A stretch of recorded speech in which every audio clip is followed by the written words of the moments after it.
ચાલો વિદ્યાર્થી મિત્રો, ધોરણ 11 વિષય હિન્દીમાં 13મું કાવ્ય કદમ મિલાકર ચલના હોગા.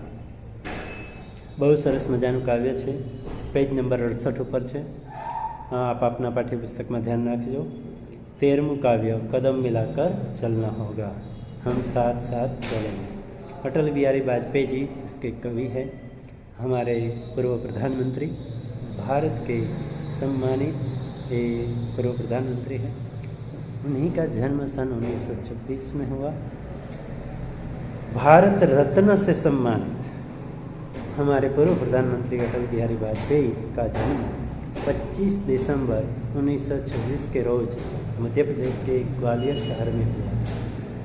ભારત રત્નથી જેનું સન્માન કરવામાં આવ્યું છે એવા પૂર્વ પ્રધાનમંત્રી અટલ બિહારી વાજપેયીનો જન્મ 25 ડિસેમ્બર નાતાલના દિવસે 1926 ના રોજ મધ્યપ્રદેશના ગ્વાલિયર શહેરમાં થયો હતો. માતા કા નામ કૃષ્ણા દેવી તથા પિતા કા નામ કૃષ્ણ બિહારી વાજपेयी था. મમ્મીનું નામ કૃષ્ણા દેવી અને પપ્પાનું નામ કૃષ્ણ बिहारी वाजपेयी. आपने BA तक की पढ़ाई ग्वालियर से तथा MA LLB की पढ़ाई कानपुर में की. आपने BA तक की पढ़ाई બેચલર ઓફ આર્ટ્સ સ્નાતક ગ્રેજ્યુએશન તેમણે ગ્વાલિયરમાં કર્યું અને MA માસ્ટર ઓફ આર્ટ્સ અને LLB બેચલર ઓફ લેજિસ્લેટિવ લો ની ડિગ્રી એમણે કાનपुरમાંથી प्राप्त કરી. बचपन से साहित्य के रसिक वाजपेयी जी कई बार स्वतंत्रता प्राप्ति के लिए जेल गए. बचपनથી જ સાહિત્ય પ્રેમી, સાહિત્યના રસિક જીવ એવા વાજપેયીજી ઘણીવાર સ્વતંત્રતા પ્રાપ્તિ માટે જેલમાં પણ ગયા. ભારત દેશને સ્વતંત્રતા કરવા માટે કવિઓનો પણ ફાળો અનેરો છે અને આપણા એવા પૂર્વ प्रधानमंत्री के જે कवि પણ હતા. पत्रकारिता के क्षेत्र में आगे रहकर इन्होंने राष्ट्र धर्म, 5 जन्य स्वदेश तथा अर्जुन पत्रिकाओं का संपादन किया. અને પત્રકારત્વના ક્ષેત્રે પણ આગળ રહીને એમણે રાષ્ટ્ર ધર્મ, 5 જન્ય સ્વદેશ તથા અર્જુન પત્રિકાઓનું સંપાદન કાર્ય પણ કર્યું. वाजपेयी एक उत्तम कवि गीतकार भी है. वाजपेयी जी एक उत्तम कवि પણ છે અને સાથે ગીતકાર પણ છે. प्रखर वक्ता थे, उनके विरोधी भी उनकी प्रशंसा करते थे. અને પ્રખર વક્તા હતા, એમના જે વિરોધીઓ હતા એ પણ એમના વખાણ કરતા હતા. उन्होंने 4 दशक तक भारतीय संसद का प्रतिनिधित्व किया. એમણે 4 દાયકાઓ સુધી ભારતીય સંસદનું પ્રતિનિધિત્વ કર્યું. वे 3 बार भारत के प्रधानमंत्री बने. એ 3 વખત ભારતના પ્રધાનમંત્રી બન્યા હતા. आपको पद्म भूषण, हिंदी गौरव, लोकमान्य तिलक, सर्वश्रेष्ठ सांसद जैसे अनेक पुरस्कारों से सम्मानित किया गया. एमने पद्म भूषण, हिंदी गौरव, लोकमान्य तिलक, सर्वश्रेष्ठ सांसद જેવા ઇનામો પુરસ્કારોથી સન્માનવામાં આવ્યા છે. કારણ કે એ સાંસદ પણ રહી ચૂક્યા છે અને પ્રતિનિધિત્વ કર્યું છે સંસદ. उनकी रचनाओं में मृत्यु या हत्या, अमर बलिदान, अमर आग, मेरी 51 कविताएं, सेक्युलर वार, मेरी संसदीय यात्रा, सुवासित पुष्प, विचार बिंदु, शक्ति से शांति, न दैन्यम न पलायनम, नई चुनौती नया अवसर आदि प्रमुख है. એમની આ બધી રચનાઓ છે જેમાં મૃત્યુ યા હત્યા, અમર બલિદાન, અમર આગ, मेरी 51 कविताएं, सेक्युलर वार, मेरी संसदीय यात्रा, सुवासित पुष्प, विचार बिंदु, शक्ति से शांति, न दैनम न पलायनम, नई चुनौती नया अवसर. આ બધા એમના પુસ્તકો છે, રચનાઓ છે. પ્રસ્તુત રચના એક આહ્વાન ગીત છે અને આ એક રચના છે એ આમંત્રણ આપનારું ગીત છે, આહ્વાન ગીત. इस गीत में वे हम सब भारतवासियों को उन्नति की राह पर आगे बढ़ने के लिए कदम मिलाकर चलने का आह्वान करते हैं. અને આ ગીતની અંદર આપણે સૌ ભારતવાસીઓની પ્રગતિના માર્ગ પર આગળ વધવા માટે કદમ મિલાકર ચલને કા આહવાન, સાથે મળીને ચાલવાનું આમંત્રણ આપે છે. મહેનત इसमें बहुत कठिनाई, हाँ शक्य है कि एમાં બહુ ખૂબ જ મુશ્કેલીઓ હોય છે. સાથે ચાલવું બહુ અઘરું હોય છે. हाँ બધા સાથે ચાલી ન શકે, फिर भी सभी को साथ मिलकर चलना होगा. અને વાજપેયીજી કહે છે કે છતાંય આપણે બધા સાથે મળીને ચાલવાનું છે. उस रास्ते पर चलते चलते अपना सब कुछ न्यौछावर करने के लिए आगे बढ़ने की सीख देते हैं. અને એ રસ્તા ઉપર, એ માર્ગ ઉપર ચાલતા ચાલતા આપણે આપણું બધું જ સબ કુછ ન્યૌછાવર સમર્પિત કરી અને આગળ વધવાની એ આપણને શીખ આપે છે, શિખામણ આપે છે.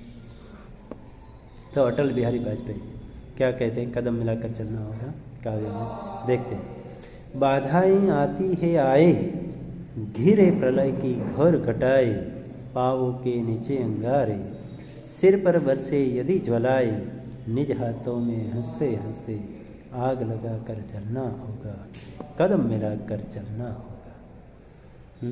बधाई आती है आए, बधाई यानी बाधाएं, विघ्न रुकावटें आती है तो आए, घिरे प्रलय की घोर घटाए यानी प्रलय यानी नष्ट, और घोर यानी भयंकर, भयंकर घटाए प्रलय की तरह घीर ले, हमें घेर ले, और पाँव के नीचे अंगारे हो, और हमारे पाँव के नीचे अंगारे हो, शोले भड़क रहे हो, सिर पर बरसे यदि ज्वाला, और सिर पर यदि आग की ज्वालाएं लपटी हुई हो, सिर पर बरसे यदि ज्वालाएं यानी आग की लपटे, निज हाथों में हंसते हंसते, और स्वयं निज हाथों में अपने कर में, अपने हाथों में हंसते हंसते आग लगा कर जलना होगा, यानी आग लगा कर जलना. अपने हाथों में आग यानी स्वयं को नष्ट करना. हाथों में आग लगाना यानी स्वयं को नष्ट करना है. यानी ऐसी मुश्किल आए, ऐसा विघ्न आए, ऐसा तो भी आपको कदम मिलाकर चलना होगा, सबको साथ रहकर चलना है. कवि की क्या कहते हैं? कवि देशवासियों से उन्नति के मार्ग पर बढ़ने का आह्वान करते हैं. कवि वाजपेयी जी कहते हैं कि देशवासियों उन्नति के मार्ग पर आगे बढ़ो. वे कहते हैं कि उन्नति के मार्ग में चाहे कितनी भी बाधाएं आए, चाहे कितनी भी रुकावटें आए, चाहे प्रलय ही क्यों न आ जाए, कयामत ही क्यों न आ जाए, हमारे मार्ग में अंगारे ही क्यों न बिछा जाए, हमारे मार्ग में अंगारे शौले क्यों न भड़के, सिर पर आग की लपटें ही क्यों न बरस रही हो, सिर पर आग की लपटें बरस रही हो, और हमें इनका सामना करना होगा. लेकिन फिर भी हमें इनका सामना करना होगा, और अपने हाथों में खुशी खुशी आग लगाकर हमें जूझना होगा. अपने हाथों में खुशी खुशी आग लगाकर, यानी आग लग जाए तो भी खुशी खुशी हमें जूझना होगा. हमें एक साथ मिलकर आगे बढ़ना होगा, हमें एक साथ मिलकर आगे बढ़ना होगा. हास्य रुदन में तूफानों में, अगर अल्पसंख्यक असंख्यक बलिदानों में, उद्यानों में वीरानों में, अपमानों में सम्मानों में, उन्नत मस्तक उभरा सीना, पीड़ाओं में पलना होगा, कदम मिलाकर चलना. हास्य रुदन में तूफान, हास्य रुदन यानी हंसते हंसते, रोते रोते, तूफानों में, बहुत तेज आंधियों में, अगर असंख्यक बलिदान और अनगिनत बलिदान देना पड़े तो बलिदानों में, उद्यानों में यानी बाग बगीचों में भी, और वीरानों में भी यानी संसान स्थानों में, उज्जड़ वीरान स्थानों में, अपमानों में सम्मानों में, और अपमान होता हो तो भी, सम्मान होता हो तो भी, उन्नत यानी ऊंचा मस्तक उभरा सीना, और उन्नत मस्तक रखकर उभरा सीना, छाती फाड़कर पीड़ाओं में पड़ना होगा, दुख सहकर जीना होगा, पीड़ाओं में पड़ना होगा, यानी दुख सहकर बड़ा होना, दुख सहकर बड़ा होना, कदम मिलाकर चलना होगा, हमें एक साथ मिलकर आगे बढ़ना होगा. तो वे क्या कहते हैं कि हमें अपने आप को हर स्थिति में ढालना होगा. कवि कहते हैं कि हमें अपने आप को हर स्थिति में ढालना होगा. कवि कहते हैं कि चाहे हंसी खुशी का माहौल हो,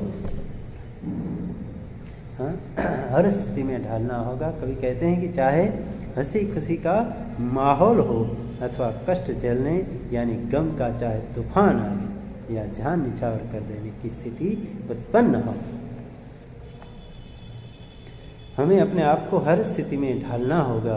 कवि कहते हैं कि चाहे हंसी खुशी का माहौल हो अथवा कष्ट झेलने यानी गम का चाहे तूफान आए या जान निछावर कर देने की स्थिति उत्पन्न हो, चाहे सस्य श्यामला धरती का सुख भोगने को मिले अथवा उजाड़ स्थिति में कष्ट सहना पड़े, अपमान सहन करना पड़े या सम्मानित होने का अवसर प्राप्त हो, कैसी भी स्थिति हो, हमें हर हाल में साहस और बहादुरी के साथ उसका सामना करना चाहिए। हमें हमेशा कष्ट क्लेश सहते हुए जीने के लिए तैयार रहना चाहिए। हमें एक साथ मिलकर आगे बढ़ना चाहिए, बढ़ना होगा। आगे क्या कहते हैं? उजियारे में अंधकार में कल कहार में बीच धार में गौर गुणा के में पुत प्यार में क्षणिक चित में दीर्घहार में जीवन के सत आकर्षक मानो को ढलना होगा, कदम मिलाकर चलना होगा। उजियारे में अंधकार में। तो यहाँ तक रखते हैं छात्रगण पहला वीडियो, और दूसरा वीडियो दूसरी 3 जो पंक्तियाँ हैं इसके लिए बनाया जाएगा। तो ये वीडियो यहाँ तक